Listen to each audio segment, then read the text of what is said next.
One of the things that is necessary for economic stability, I think, is more economic equality.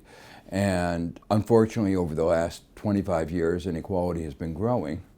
And we know many of the dimensions that have contributed to that growth of inequality: growth in market power, mismanaged globalization, an ideology that has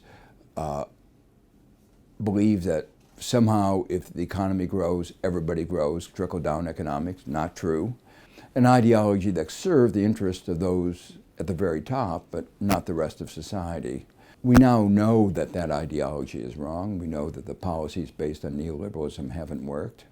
And we actually know a lot about how to create a more equal society. Not a perfectly equal society, but a more equal society without the extremes of deprivation at the bottom, the extremes of inequality at the top. There are some people who will make very large contributions, who will change society, but most individuals, it's by their day-to-day life, the way they conduct their life, the fact that they participate in the political process and raise their voice against injustices in whatever form, the fact that they treat other people with whom they have to deal with in a just and fair way, their employees, their customers, their fellow workers, and the fact that at least part of their life is devoted to addressing the problems that are central to our society today. There are several central problems that the class of 2019 will have to face. One of them is the problem of climate change. And I thought it was, to me, very significant that so many students were interested in environmental studies. It is a defining issue of the day. The second is the question of human rights.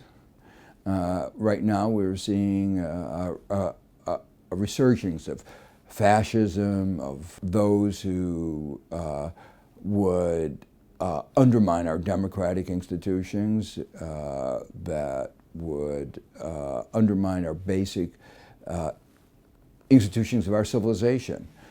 We see it with Trump in the United States, Orban in Hungary, Erdogan in Turkey, Duterte in Philippines, Bolsonaro in Brazil. Unfortunately, it's not just one, it's a large number of people. It's almost, you might say, a movement. In my talk, I talked about this being a dark moment. I don't think I can remember in my life a moment in which there are so many dark forces. There have been other moments where Latin American dictators rose, and that passed.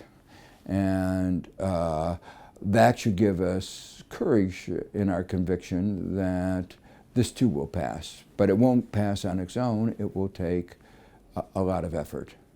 And the third is this fundamental economic issue of economic injustice, social injustice. And that is something that has become much worse over the last third of a century.